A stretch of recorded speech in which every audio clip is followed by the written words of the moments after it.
Praise the Lord সকলোকে আহক আমি আজি এটা বিষয় আলোচনা কৰিম আৰু এই বিষয়টি হৈছে you are salt of the earth তোমালোক জগতৰ লুণ এই বিষয়ে আমি আলোচনা কৰিম আৰু বাইবেলত মথি 5:13 পদত কৈছে তোমালোক জগতৰ লুণ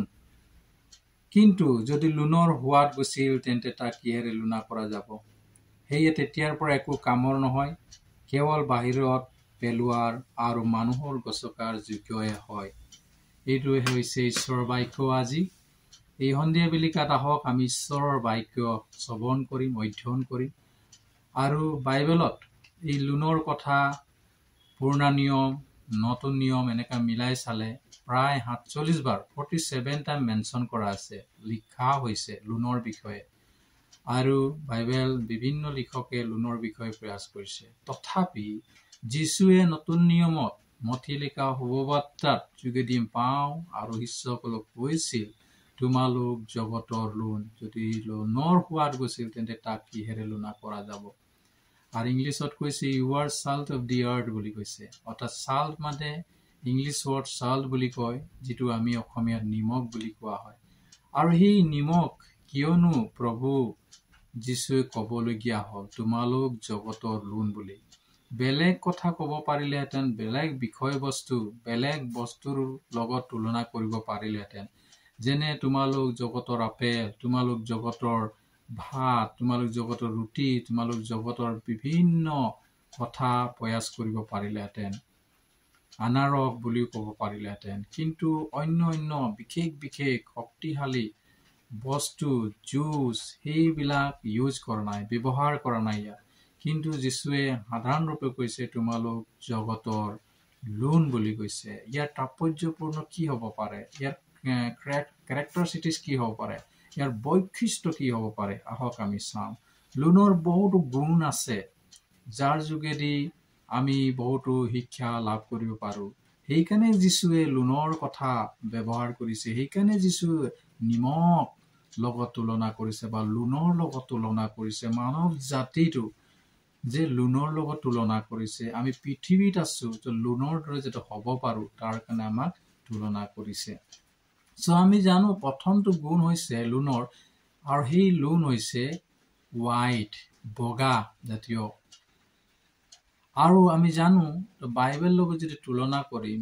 তেতিয়া আমি জানো যে নিকা শুদ্ধ পবিত্ৰ আৰু বগাটোক আমি পবিত্ৰ বুলি কোৱা হয় য'ত নিকা থাকে য'ত শুদ্ধ থাকে য'ত কোনো দাগ নাথাকে সেইটো আমি নিকা বুলি কওঁ আৰু salt is white আৰু কি হৈছে নিমখ এটা বগা অৰ্থ হয় আমি দেখিছো এই লুণ বা নিমখ এটা বগা জাতীয় আৰু সেই বগাটোক আমি পবিত্ৰ নিকা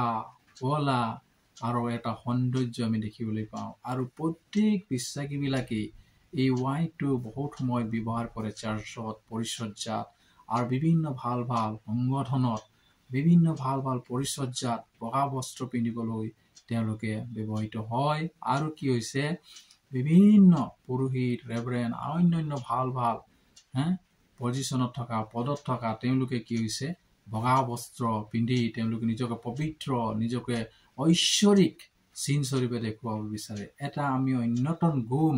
গুণ আমি কি হৈছে লুণৰ শব্দৰ যোগেদি লুণৰ অৰ্থৰ যোগেদি আমি গম পাইছো এটা গুণ হৈছে আৰু আমি দেখিছো যে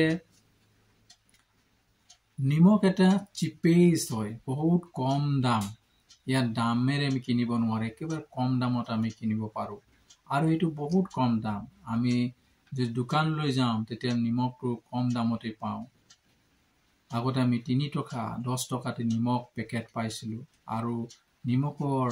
দাম বহুত কম ঠিক তেনেদৰে আমাৰ খ্ৰীষ্টান জীৱনত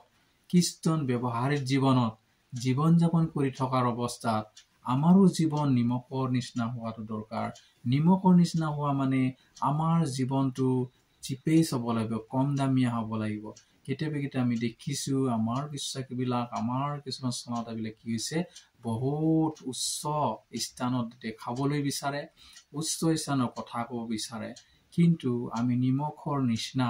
কম দামীয়া যাতে সবেই আমাক ল'ব পাৰে সবেই আমাক কিনিব পাৰে সবেই আমাক কি হৈছে ল'ব পাৰে সেইকাৰণে আমি কি হৈছে লোনৰ নিচিনা আমি চিপেজ এজন পাৰ্চন বা এজন ঈশ্বৰৰ লোক হিচাপত আমি চিনাক্ত কৰিব লাগে এইটো দ্বিতীয় গুণ আমি দেখিবলৈ পাইছো আৰু এটা গুণ আছে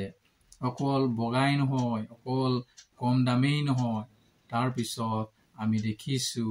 এভাইলেবল এভৰিৱেৰ তো নিমখ কি হৈছে আমি সকলোতে পাওঁ নিমখ সকলোতে থাকে আপুনি জানিব পাৰে নিমখ ধনী দুখীয়া wealthy person বা বিভিন্ন ধনী মানুহবিলাক যে নিমখ ব্যৱহাৰ নকৰে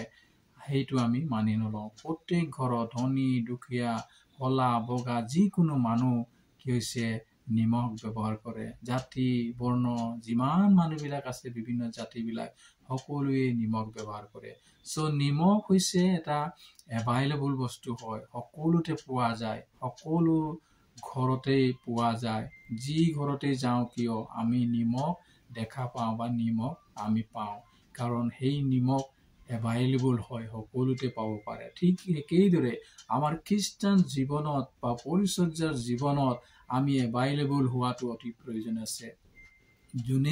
যিজনে আমাক মাতিব নিমন্ত্ৰণ কৰিব যিজনে আমাক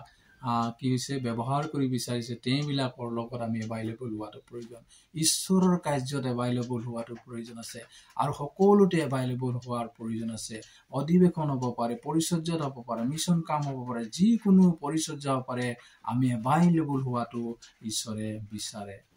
আৰু এভাইলেবল পিছত আৰু এটা গুণ নিমখৰ পাইছো এডজাষ্টেবল আৰু দেখিছো নিমখৰ অন্য এটা গুণ হৈছে এডজাষ্টেবল তেওঁ মিলিব পৰা এটা গুণ আছে যিটো নিমখ টেঙাৰ লগত মিঠাৰ লগত বিভিন্ন সবজিত মাংস নিৰামিষ আনকি পিটিকা বনালো আনকি সালাড বনালো বিভিন্ন সবজি দাইল আমি যি বনাও তাত মিলিব পৰা এটা নিমখৰ গুণ আছে প্ৰিয় ভাই ভনীসকল আৰু তে মিলি যায় যি বনাব তাতে মিলি যাব পৰা এটা গুণ আছে গতিকে আমাৰ খ্ৰীষ্টিয়ান জীৱন আমাৰ বিশ্বাসী জীৱন যাপন কৰা সময়ত পৰিচৰ্যা জীৱন যাপন কৰি থকাৰ অৱস্থাত আমাৰ জীৱনবিলাক যাতে নিমখৰ নিচিনা হয় আমি সকলো লগত যাতে মিলিব পাৰো বহুত সময়ত আমি খ্ৰীষ্টিয়ান ভাই ভনীৰ লগত আমি দেখিবলৈ পাওঁ যে তেওঁলোকে মিলিব নোৱাৰা গুণবিলাক থাকে বহুত সময় দেখিছো তেওঁ চলাওঁতা বুলি অন্য এজন চলাওঁতাৰ লগত মিলিব নোৱাৰে কোনোবাই দেখিছো বিশ্বাসীবিলাক অন্য এজন বিশ্বাসী ঘৰত মিলিব নোৱাৰে ইজন আনজনে মিলিব নোৱাৰে স্ত্ৰী পুৰুষৰ মাজতো কেতিয়াবা মিলিব নোৱাৰা কিছুমান গুণ থাকে কিন্তু নিমখৰ গুণ যদি আমি পাইছো যে সকলোতে মিলিব পাৰে টেঙা মিঠা যি বস্তু হ'ব পাৰে যতে দিব তাতেই নিমখ মিলি যায় তো প্ৰিয় ভাই ভনীসকল আমাৰ জীৱনতো কি হৈছে নিমখৰ গুণ নিমখৰ যেটো গুণ আছে যে মিলিব পৰা গুণ সেই গুণটো আমাৰ জীৱনত থকাটো অতি প্ৰয়োজনীয় আছে প্ৰিয় ভাই ভনীসকল আৰু আমি চাম ডিজল বুলি কয় যেটো পমি যায় অতি শীঘ্ৰে পমি যোৱা এটা গুণ আছে নিমখ যেটা পানীত দিও তেতে কি হৈছে হুনকালে পমি যায় হুনকালে কি হৈছে গেলি যায় ঠিক তেনেদৰে খ্ৰীষ্টান জীৱনত আমি প্ৰভুৰ সন্তান স্বৰূপে আমি যিমান আছো আমিও যাতে কি হৈছে হুনকালে নম্ৰ হোৱা নত হোৱা বা নম্ৰ হৈ যোৱা স্বভাৱ থাকিব লাগিব বহুত সময়ত আমি দেখিছো আমাৰ বিশ্বাসীবিলাকৰ মাজতো এনেকুৱা থাকে যিবিলাকে কাৰোবাৰ লগত লাগিলে বহুত দিন ধৰি তেওঁলোকে খং কৰি ৰাখে কথা বতৰা নপাতে নম্ৰ নহয় কিন্তু বাইবেল শাস্ত্ৰত কৈছে নম্ৰবিলাকে ধন্য কিয়নো তেওঁলোকে দেশখন অধিকাৰ কৰিব আৰু যিবিলাক নম্ৰ হয় তেওঁলোকে ঈশ্বৰক প্ৰেম কৰে বুলি কৈছে এই গতিকে নিমখৰ নিচিনা সোনকালে আমি পমি যোৱা লোক হ'ব লাগে ডিছল্ভ হ'ব পৰা লোক হ'ব লাগিব হ'ব পাৰে আপুনি চলাওঁতা হ'ব পাৰে আপুনি পাষ্টৰ হ'ব পাৰে যিকোনো পৰিচৰ্যাত থাকিব পাৰে যিকোনো আপুনি সাধাৰণ বিশ্বাসী হৈ থাকিব পাৰে আপুনি পমি যোৱা বা নম্ৰ হোৱা স্বভাৱ আমাৰ জীৱনত আমি শিকাটো দৰকাৰ এই নিমখৰ গুণৰ পৰা আমি শিকাটো অতি প্ৰয়োজনীয় আছে আৰু সেই কাৰণে আমি কেতিয়াও আমি পাহৰি যাব নালাগে আমি কেতিয়াও কিছে আমি কিছে এই কথাবিলাক আমি পাহৰি যাব নালাগে নিমখৰ গুণৰ যোগেদি এই কথা আমি শিকিব পাৰো আৰু এটা হৈছে গুণ ইউজফুল ব্যৱহাৰিক নিমখ যদিও কম হয় চিপেষ্ট থিংস হয় যদি ইউজফুল যদিও আমি দেখিছোঁ নিমখ বগা হয়, বহুতে ব্যৱহাৰ নকৰে নিমখ, আৰু বহুতে কি হৈছে তেওঁলোকে নিমখ লৈ নাযায়, কিন্তু তথাপি নিমখ প্ৰত্যেক ঘৰত থাকে এভেইলেবল, আৰু চিপেইছ হয়, কম দামত পায়, বগা হয়, তথাপিও ব্যৱহাৰিক হয় বুলি কৈছে। ইয়াক ব্যৱহাৰ কৰে ধনী দুখীয়া, কলা বগা, জাতি, বিভিন্ন জাতি,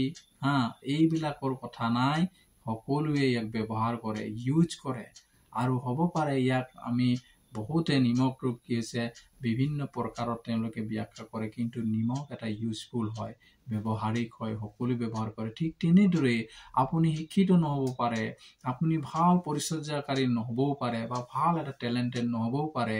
আপোনাক নিমখৰ নিচিনা ব্যৱহাৰ কৰিব, ইউজ কৰিব, আৰু আপোনাক বঢ়াই লৈ যাব, আশীৰ্বাদ কৰিব। নিমখৰ যেনেকৈ ইউজ কৰে, যদিও চিপেইছ হয়, তথাপি তেওঁক বহুতে সেই ব্যক্তিবিলাক ধনী দুখীয়া সকলো তেওঁক ব্যৱহাৰ কৰে। ঠিক তেনেকৈ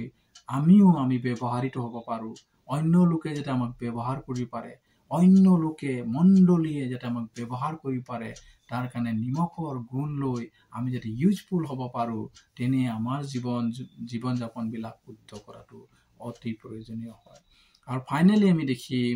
যে নিমখ হৈছে টেষ্টি। তেওঁ আমাক কি হৈছে টেষ্টি আনে, সোৱাদ আনে, আৰু আমাক সন্তোষ জন্মায়। আমি যেতিয়া চব্জি বনাওঁ, যেতিয়া আমি দাইল বনাওঁ, যেতিয়া যিকোনো আমি বনাওঁ, যদি নিমখ নাথাকে তেতিয়াহ'লে আমাৰ বহুতো আপত্তি থাকে, বহুতো আপত্তি কৰোঁ। আৰু নিমখ নিদিলে আমি নিমখ হোৱা নাই বুলি কেতিয়াবা গালি শপনি, আমি যি ৰান্ধনি থাকে তেওঁ গালি শপনি দিওঁ, বহুতো কথা কাৰণ ভালকৈ বনাব নাজানে, তেনেকুৱাও কথা ওলাই যায়। কিন্তু নিমখ যেতিয়ালৈকে নিদিয়ে চব্জিত তেতিয়ালৈকে টেষ্টি নহয়, দাইলত নিদিলেও টেষ্টি নহয়। ঠিক তেনেদৰেই আপোনাৰ মোৰ জীৱনতো আমাৰ টেষ্টিটো থকা দৰকাৰ, সোৱাদ থকা দৰকাৰ, যাতে সকলো যাতে আমাৰ জীৱনৰ যোগেদি যাতে সোৱাদ পাব পাৰে, সকলো যাতে আমাৰ আচাৰ ব্যৱহাৰ যোগেদি সোৱাদ পাব পাৰে, আমাৰ কথা বতৰাৰ যোগেদি সোৱাদ পাব পাৰে, আমাৰ সকলো কথা বতৰা হওক, অং ঢং, আমাৰ যি বিহেভিয়াৰবিলাক থাকে, ব্যৱহাৰ কাৰ্যবিলাক থাকে, আচাৰ ব্যৱহাৰ থাকে, সকলোতে যাতে তেওঁলোকে সোৱাদ পায়, সেই সোৱাদটোৱে আমি আনক দিব লাগে। কি হৈছে নিমখ কি কৰিছে, আমাক সোৱাদ আনে বুলি কৈছে। ঠিক তেনেদৰেই সেইকাৰণে যীশুৱে শিষ্যসকলক কৈছে তোমালোক জগতৰ লোণ বুলি কৈছে। আৰু যদি লোণৰ সোৱাদ গৈছিল, তাক কিহেৰে তুলনা কৰা যাব, একো কামৰ নহয়, মানুহে গছকাত যোগ্যহে বুলি কৈছে। ঠিক তেনেদৰেই নিমখৰ সোৱাদ যদি নাথাকে চব্জি আৰু কাৰীত, তেতিয়াহ'লে ইয়াৰ কোনো অৰ্থ নাই। সেইকাৰণে ইয়াৰ গুণাগুণ বহুত আছে। আমি আজি আহক চাম আপোনাৰ আৰু মোৰ জীৱনত এনেকৈ গুণ আছে নে নিমখৰ নিচিনা। মই চিপেইছ হৈ নাই, সকলোতে মই কমত নিজকে শূন্য কৰি মই নিজকে দেখুৱাও নে, চিনাক্ত দিওঁ নে, বা পৰিচয় দিওঁ নে, মই নিজকে নিকা কৰিছোঁ নে, মই শুদ্ধ কৰিছোঁ নে, মই সকলোতে এডজাষ্ট বা মিলিব পৰা গুণ আছেনে, যিটো গুণ মোৰ জীৱনৰ পৰা ওলাব লাগে, মই সকলোতে বিয়পি থকা, সকলোতে যাব পৰা, সকলোতে পৰিচৰ্যাত আগভাগ লোৱা এজন ব্যক্তি হয়নে, মই ইউজফুল পাৰ্চন হয়নে, আৰু মই নিজকে সোৱাদ আনিব পাৰিছোনে, যি সোৱাদ অন্য লোকে আমাৰ পৰা পাব পাৰে। গতিকে প্ৰিয় ভাই ভনীসকল, এই যি নিমখৰ গুণ আছে, এই গুণৰ পৰা আমি বহুতো কথা শিকিব পাৰোঁ। আহক আমি চাম, যদি নাই আমাৰ জীৱনৰ সেই নিমখৰ গুণ, আহক এই বাক্যৰ যোগেদি আমি নিজৰ নিজৰ অন্তৰত, নিজৰ নিজৰ হৃদয়ত, নিজৰ নিজৰ জীৱনত নিমখৰ নিচিনা গুণ লৈ আগবাঢ়ো। তাতেই বহু লোকে সোৱাদ পাব, বহু লোকবিলাকে কি হৈছে আমাৰ সোৱাদবিলাক অন্য লোকক তেওঁলোকে বিতৰণ কৰিব। সেইকাৰণে যীশুৱে শিষ্যসকলক কৈছে তোমালোক জগতৰ লোণ। আৰু আমি কি হৈছে we are the salt of the earth, আমি কি হৈছে জগতৰ লোণ বুলি আখ্যা দিছে। গতিকে সেই লোণৰ যি গুণ, লোণৰ যিটো বৈশিষ্ট্য আমি নিজৰ জীৱনত ৰাখি আগুৱাই যাওঁ। ঈশ্বৰে এই বাক্যৰ যোগেদি বিশেষ আশীৰ্বাদ কৰিব আৰু পৰিচালনা কৰিব। ঈশ্বৰে সকলোকে আশীৰ্বাদ কৰক। যদি ভাল লাগিছে নিশ্চয় আপোনালোকে কমেণ্টছ কৰিব আৰু আপুনি লাইক কৰিব, যাতে মই ইয়াৰ যোগেদি অধিককে বাক্য আপোনালোকৰ অৰ্থে আৰু আমাৰ বাবে যাতে লৈ আহিব পাৰোঁ, তেনে আপোনালোকে আশীৰ্বাদ কৰিব। ঈশ্বৰে সকলোকে বাক্যৰ যোগেদি আশীৰ্বাদ কৰক। ধন্যবাদ।